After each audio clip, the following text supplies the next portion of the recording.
پیارے بھائیوں، بڑے بزرگوں، آج ہماری محفل کو روشن اور تابناک بنانے کے لیے، ہمارے اجلاس کو تاریخی اور یادگار بنانے کے لیے اسٹیج پر ایسی روشن ہستیاں جلوہ افروز ہیں جن کی زیارت اور ملاقات عبادت، جن کی فرمودات و ارشادات خیر و فلاح، برکت و سعادت، جن کا مشغلہ تبلیغ و تربیت، جن کا راستہ راہ سنت، جن کا مقصد صرف اور صرف دین خداوندی کی خدمت ہے۔ تو لیجیے انہی میں سے ایک شخصیت کو میں بڑے ادب و احترام کے ساتھ دعوت و خطابت دیتا ہوں۔ میری مراد عزت مآب حضرت مولانا جلال الدین صاحب دامت برکاتہم قاسمی ہیں۔ حضرت اپنے ملفوظات سے ہم سامعین کو مستفیض کرو۔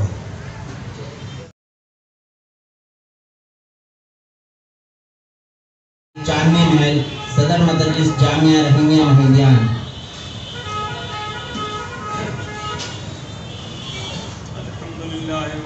وسلام على عباده الذين اصطفى أما بعد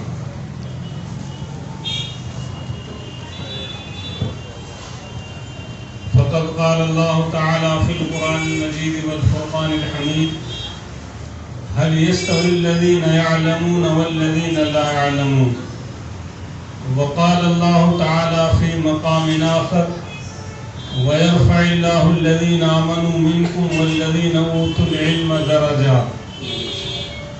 محترم حضرات،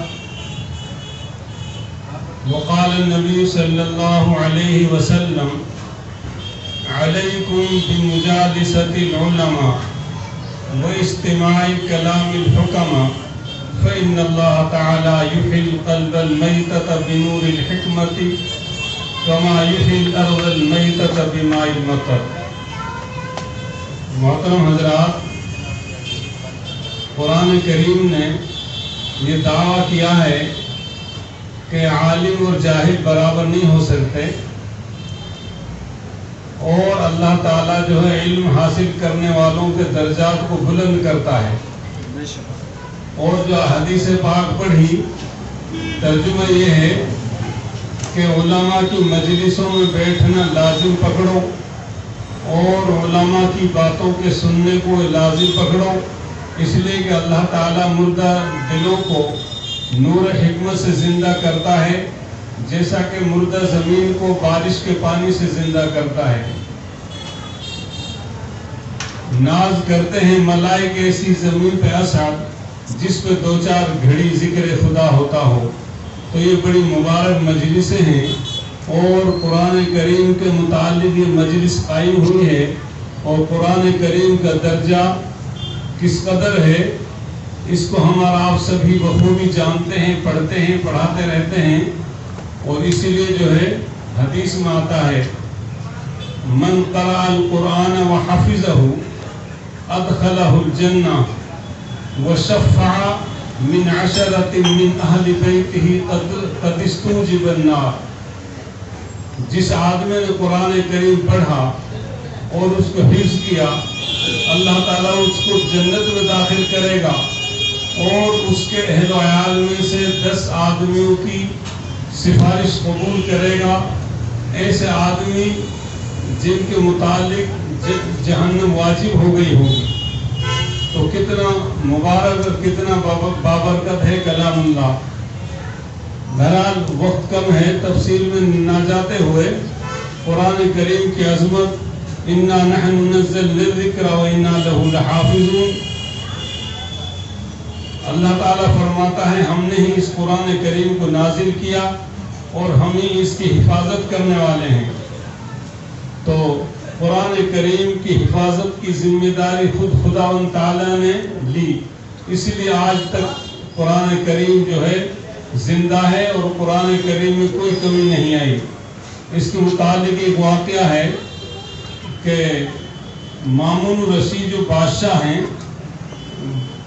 مامون کا یہ معمول تھا کہ وہ گاہے بگاہے علماء کی مجلس قائم کراتا تھا، اور اس میں علماء شریک ہوتے تھے، ہر عالم کو بولنے کی اجازت ہوتی تھی، اور بحث و مباحث ہوتے تھے۔ تو ایک مجلس علماء کی قائم ہوئی، اور علماء نے اپنی اپنی جو ہے وعظ و بیان فرمایا۔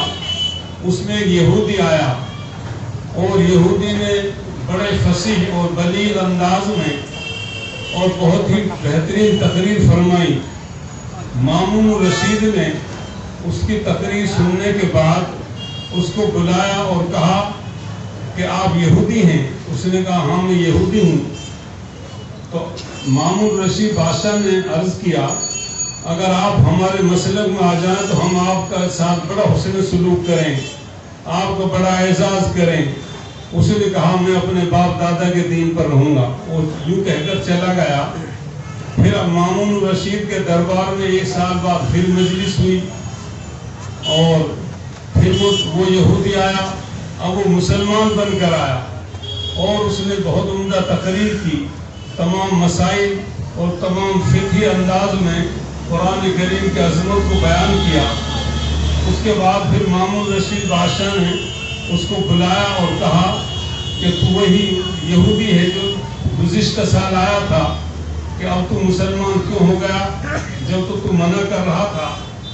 تو اس نے اپنا قصہ سنایا کہ میں بہت بڑا خطاط، بہت اچھا نویسی ہوں، اور میں کتابیں لکھ کر کتابیں فروخت کرتا ہوں، وہی میرا معاش ہے۔ تو میں نے یہاں جا کر مذاہب کا اندازہ کیا کہ کون سا مذہب سچا ہے، کون سی کتاب محفوظ ہے۔ تو توریت کے چند نسخے میں نے لکھے، 3 نسخے لکھے، اپنی طرف سے کمی بیشی کر کے رد و بدل کر کے، اور میں اس کو نکلا تو اس کو یہودیوں نے قیمت بڑھا کر فوراً خرید لیا۔ اسی طرح توریت کے 3 نسخے لکھے، اس میں بھی رد و بدل کر کے اپنی طرف سے کمی بیشی کر کے اس کو میں نے عیسائیوں کے ہاں لے گیا تو فٹافٹ خرید لیا۔ اس کے بعد میں نے قرآن کریم کے نسخے لکھے اور اس کو لے کر گیا، تو لینے والوں نے پہلے دیکھا کہ اس کو ہم دیکھتے ہیں صحیح بھی ہے یا غلط ہے، تو جب دیکھا وہ میرا لکھا ہوا تھا غلط تھا، کسی نے نہیں خریدا، سب نے واپس کر دیے۔ اسی وقت جو ہے میں نے سمجھ لیا کہ یہ قرآن کریم جیسا اللہ کے ہاں سے منزل ہوا تھا آج تک اسی حالت پر ہے، اس میں کوئی زبر زیر کی ایک نقطے کی کمی نہیں، اسی لیے محفوظ ہے۔ تو جس طرح یہ حضور اکرم صلی اللہ علیہ وسلم پر نازل ہوا، اسی طرح آج تک یہ قرآن باقی ہے۔ تو میں ایمان لایا اور میں مسلمان ہوا، اور میں نے قرآن کریم کو مان لیا۔ تو اللہ تعالیٰ کا وعدہ ہے اِنَّا نَحْنُ نَزَّلْنَا الذِّكْرَ وَإِنَّا لَهُ لَحَافِظُونَ۔ تو یہ قرآن ہمیشہ محفوظ ہے، اور اللہ نے اس قرآن کریم کو ایک معجزے کے طور پر اس کی حفاظت کے اسباب بنا دیے کہ دنیا میں سینکڑوں ہزاروں بچے، بوڑھے، بچیاں ایسے ہیں جن کے سینوں میں قرآن محفوظ ہے، اور آج تک بڑا سے بڑا عالم قرآن کریم میں ایک لفظی غلطی اور ایک زبر زیر غلطی اگر بتائے گا تو سینکڑوں حافظ لقمہ دیں گے کہ اس طرح غلط ہے، یہ صحیح ہے۔ ایک شاعر کہتا ہے کہ قرآن کا مقام تو واحد ہے مگر لاکھوں دلوں میں ہے تیرا مسکن، تیری وحدت کا کیا کہنا، تیری کثرت کا کیا کہنا۔ تو بہرحال قرآن کریم آج تک محفوظ ہے، اور یہ سچا کلام ہے، اور اسی لیے حدیث میں خیر الکلام اللہ کلام اللہ، بہترین کلام اللہ کا کلام ہے۔ تو بہرحال قرآن کریم کا علم حاصل کرنا ہر مسلمان پر فرض ہے، اور اس کی اتنی بڑی فضیلت ہے کہ کثیر ابن ایسے تابعی ہیں، وہ لکھتے ہیں کہ ایک آدمی دیہاتی میرے پاس آیا اور وہ کہنے لگے کہ حضرت ابو دردہ رضی اللہ عنہ کی خدمت میں حاضر ہوا اور عرض کیا کہ میں نے سنا ہے کہ آپ کے پاس حضور کی حدیث ہے، میں حدیث سننے کے لیے آیا ہوں۔ تو ان کو جانچا کہ تیرا کوئی اور مقصد نہیں، کہ فما جا بکا تجارت، کوئی تجارت کا مقصد ہے؟ اس نے کہا نہیں، صرف مقصد یہ ہے کہ میں حضور کی حدیث آپ سے سننے کے لیے آیا ہوں۔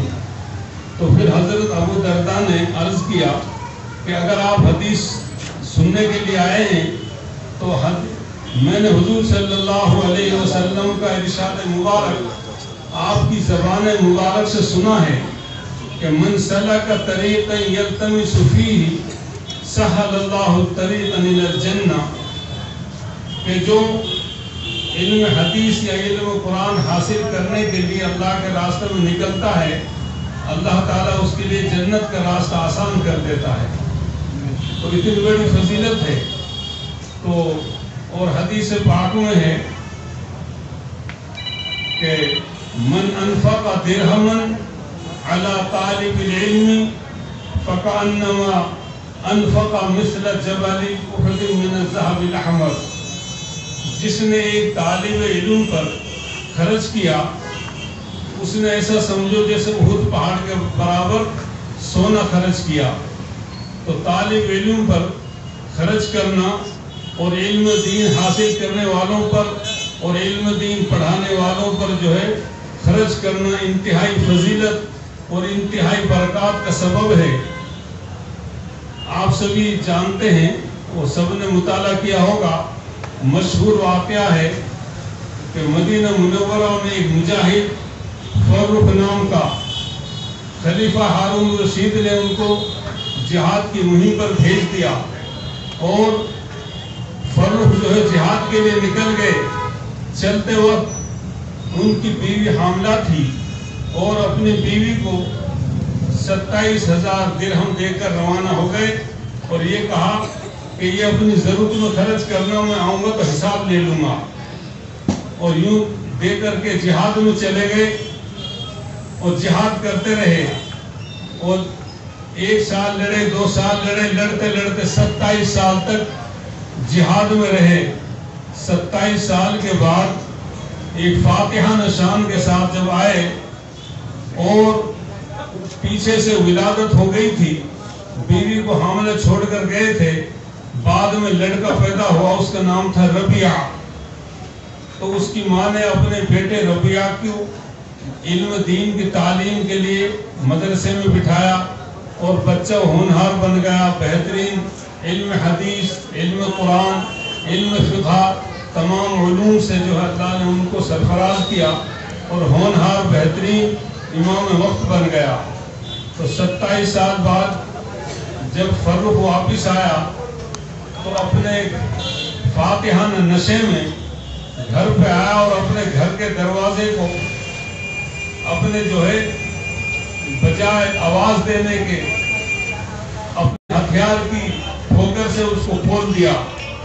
دروازہ کھلا، اندر سے ایک نوجوان آیا، اور نوجوان نے کہا، اے بڑے میاں، تم اس گھر میں بغیر اجازت کیوں گھس گئے؟ اتدخلوا بیتنا بغیر اذن، تم ہمارے گھر میں بغیر اجازت کے کیوں گھسے؟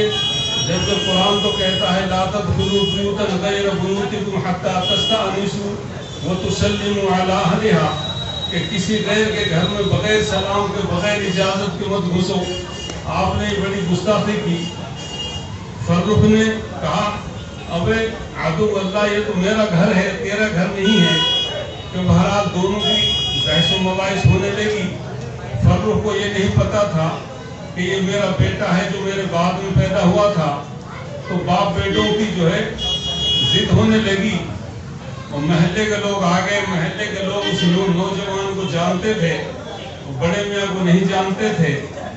تو بہرحال انہوں نے آ کر بیچ میں آ کر کہا کہ بزرگ صاحب، یہ تو مکان اسی نوجوان لڑکے کا ہے، آپ جو ہے باہر چلے جائیے، جب آپ کا فیصلہ ہو جائے گا جب آپ آئیے۔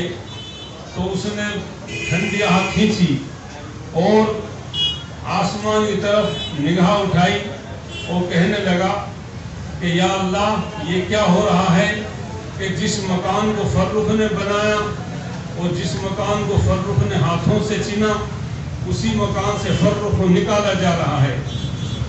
جب فرخ کا نام آیا تو بیوی نے جو ہے اپنے شوہر کی آواز کو پہچان لیا، اور بیوی اپنے بیٹے سے کہنے لگی، اے ربیعہ، یہ تو غیر آدمی نہیں ہے، یہ تو تیرا باپ فرخ ہے، تیری پیدائی ان کے بعد میں ہوئی، یہ جہاد سے آئے ہیں، اپنے باپ کو مناؤ اور ان کی جو ہے ناراضگی دور کرو، اور ان سے جو ہے مصافحہ کرو، ان کو منا کر کے لاؤ۔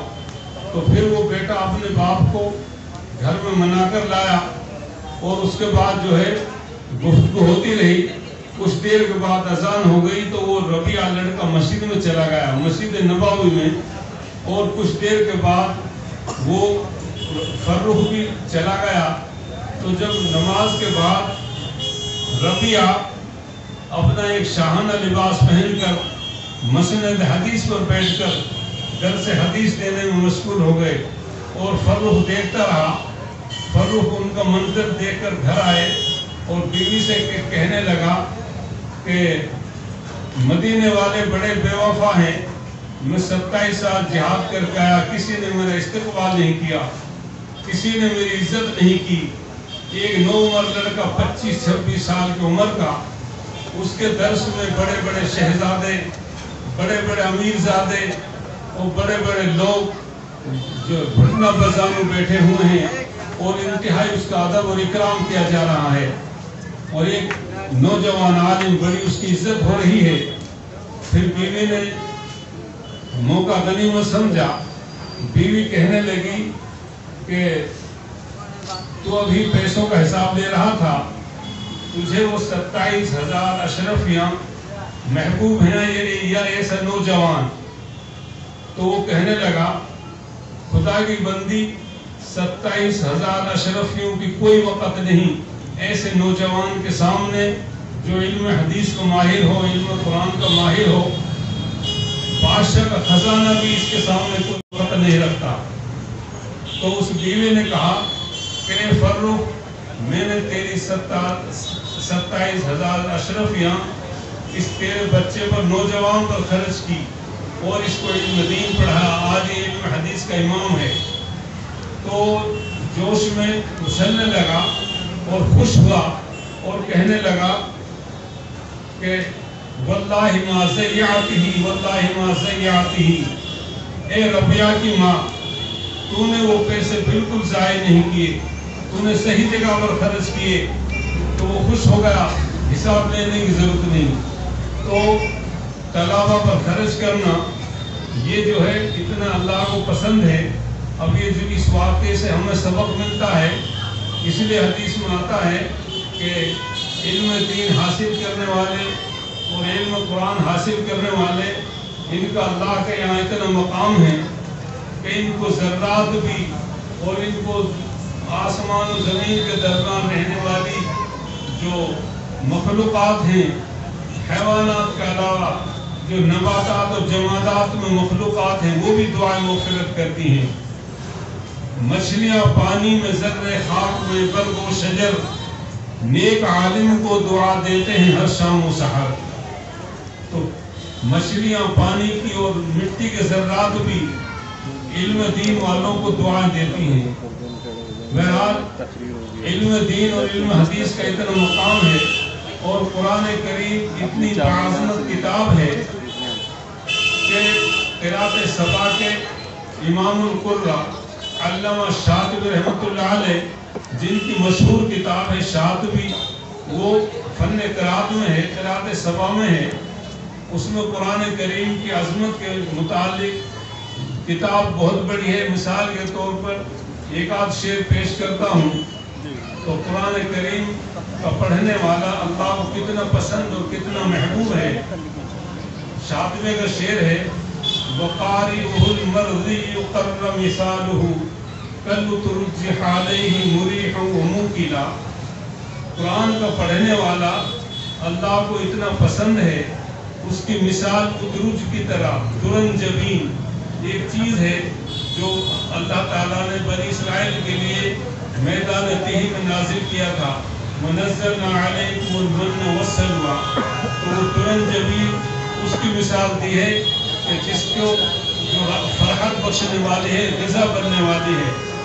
حدیث میں ہے مَثَلُ الْمُؤْمِنِ الَّذِي يَقْرَأُ الْقُرْآنَ مَثَلُ التُّرْنْجِ رِيحُهَا طَيِّبٌ وَطَعْمُهَا طَيِّبٌ۔ قرآن پڑھنے والے مومن کی مثال اترج کی طرح ہے کہ اس کا مزہ بھی عمدہ اور اس کی خوشبو بھی عمدہ۔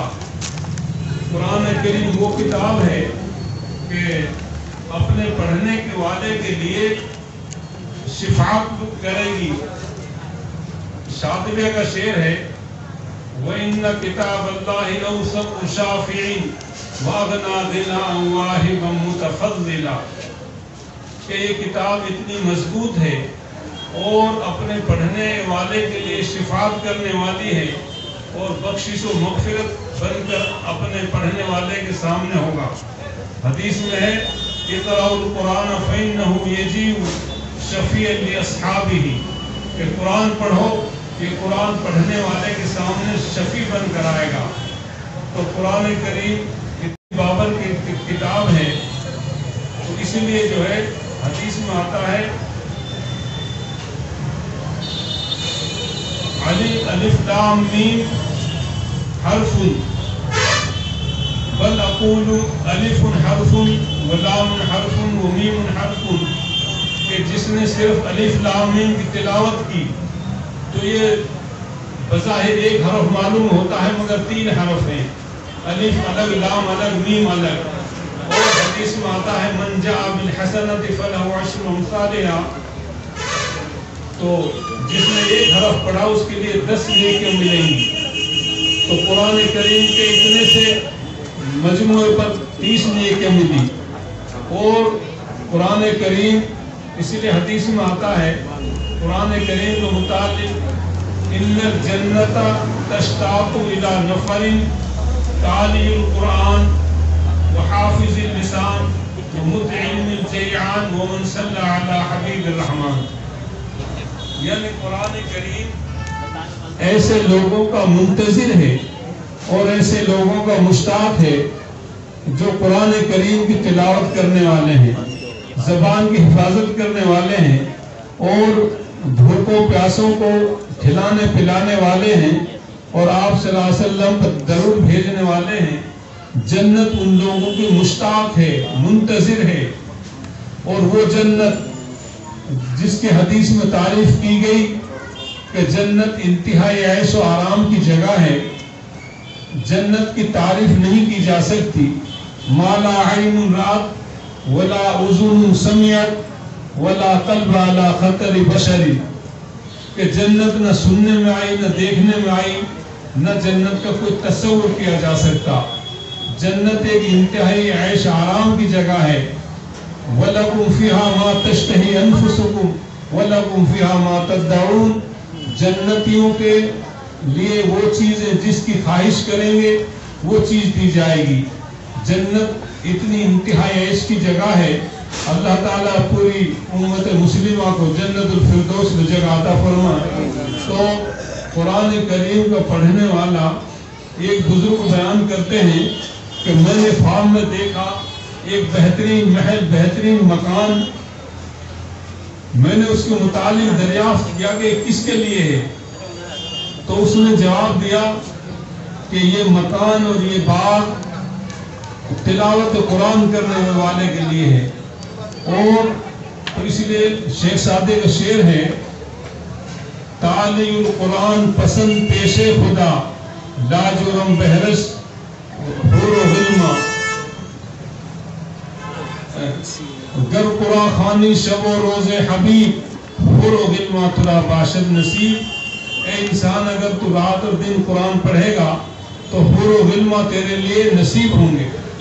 قرآن کریم کے پڑھنے والے کی فضیلت اس قدر ہے اللہ کے یہاں، اور دنیا میں جتنی بھی کتابیں ہیں ایک سے ایک دلچسپ کتاب کو انسان ایک دو مرتبہ پڑھنے پر اکتا جائے گا، مگر قرآن کریم کی یہ خاصیت ہے کہ جتنا اس کو پڑھو گے اتنا ہی مزہ آئے گا۔ شاطبی کا شعر ہے وَخَيْرُ جَلِيسٍ لَا يُمَلُّ حَدِيثُهُ وَتَزْدَادُهُ يَزْدَادُ فِيهِ تَجَمُّلًا، کہ قرآن بہترین ساتھی ہے، اس کے پڑھنے سے دل نہیں اکتاتا، اور جتنا اس کو زیادہ پڑھو گے اتنا ہی اس کا جمال بڑھے گا، اتنا ہی زیادہ لطف آئے گا۔ تو قرآن کریم کی یہ بھی خاصیت ہے کہ جتنا پڑھیں گے اتنا ہی لطف آئے گا۔ اور قرآن کریم بہرحال اتنی بابرکت کتاب ہے، تو یہ چند باتیں جو عرض کی ہیں، حدیث اور آیات پڑھی ہیں، اللہ تعالی ہم کو قرآن کریم سے رغبت کرنے کی توفیق عطا فرمائے، اور قرآن کریم کو جو ہے حفظ کرنے کی، اور آج جو بچوں نے قرآن کریم حفظ کیا ہے، اللہ تعالیٰ ان کے سینوں میں قرآن کریم کو محفوظ فرمائے، اور اللہ کا جو وعدہ ہے کہ حافظ کے ماں باپ کے لیے تاج پہنایا جائے گا، اللہ اس سے بھی ان کو اور ان کے والدین کو سرفراز فرمائے۔ حفظ اتنی بڑی دولت ہے کہ ایک کتاب میں واقعہ پڑھا کہ شاہجہاں کے بیٹے عالمگیر رحمت اللہ علیہ کا جب بیٹا حافظ قرآن ہوا تو لوگوں نے خوشخبری دی کہ آپ کا پوتا حافظ ہو گیا۔ تو عالمگیر نے کہا ہوگی اس کے باپ کو خوشی ہوگی۔ تو عالمگیر کے بیٹے نے یہ اندازہ کیا کہ باپ کو خوشی نہیں ہوئی، تو جب اس نے جذبہ کیا کہ جب اس نے قرآن کریم کہا کہ ابا جان میں حافظ ہو گیا، تب خوشی منائی۔ تو بہرحال ماں باپ کے لیے اتنی خوشخبری ہے اولاد کا حافظ ہونا کہ اللہ تعالیٰ قیامت کے دن 14ویں رات کے چمکتے ہوئے چاند کی طرح ان کو تاج پہنایا جائے گا۔ اللہ تعالیٰ ان باتوں پر ہم عمل کرنے کی توفیق عطا فرمائے۔ وآخر دعوانا الحمدللہ رب العالمین۔ اور ہمارے بہت مدرسہ جامعہ رحمیہ کے سابق استاد مولانا عطا الرحمن صاحب چمپارنی تشریف فرما ہیں۔ میں ان کا بہت مشکور ہوں اور بہت ہی معتقد ہوں، بہترین عالم ہے، اور مدرسہ امینیہ میں بھی انہوں نے درس حدیث دیا ہے، وہ خوبیوں کے مالک ہیں، اور میں ان سے بھی عرض کرتا ہوں کہ ان کے مواعظ حسنہ سے ہم کو مستفید فرمائیں۔ آمین۔